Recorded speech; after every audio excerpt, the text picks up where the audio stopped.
So Jeremy, I was thinking that maybe today we could talk about, because we've both known that space of leading in a spiritual context in your community, and finding yourself in need of care. And so what was that like for you? What did you notice about what you were feeling, and what maybe made it hard to feel like you could seek out care? Oh, that's such a good question. I think just initially, even being in ministry and acknowledging that you need care is difficult, because the position that you occupy as a pastor or as a leader in a church, it's not always safe or like an available thing for you to say, you know what, I need to talk to somebody. I need help. And I feel like that is just compounded when the counselor, or you live in a small town. And so I personally have felt just a lot of anxiety around that, and not really always feeling the ability to pursue care when I needed it. It was an easy way to say no, I guess is a good way to put it. I can remember feeling scared.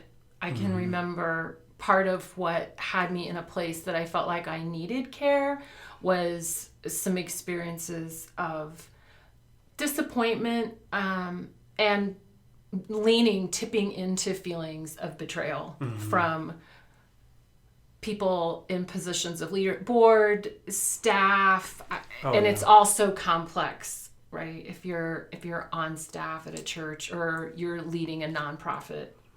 That's so true, because sometimes what I'm feeling is there's this staff conflict, or there's this issue with my board, and it's affecting me deeply. Yeah. And I need to talk to someone about it, but I'm not sure there's someone safe.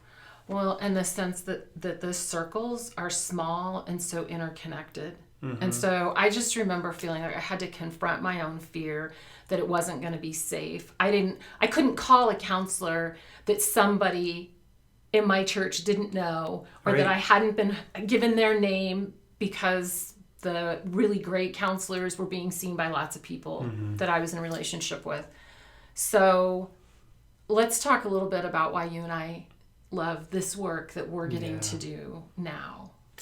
I think that the first reason is both of us come from ministry backgrounds, and we love pastors. Yeah. And we love missionaries, and we honor the work that people have to do in ministry, because we've experienced it.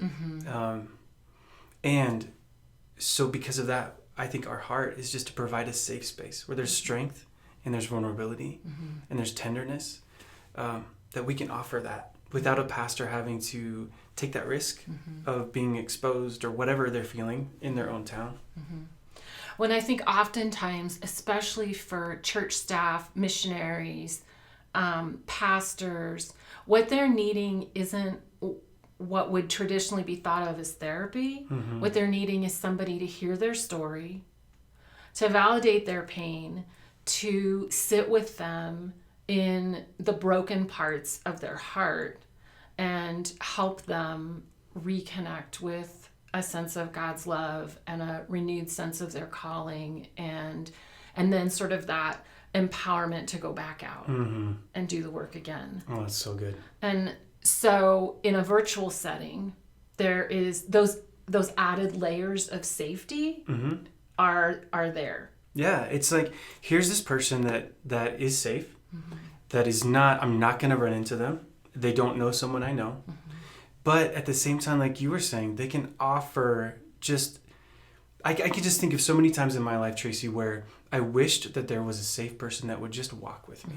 Like you said, I'm not necessarily looking for deep like therapy. I just need someone to walk with me, and I need someone to get into some spaces with me in my pain or in my story where there's some hurt.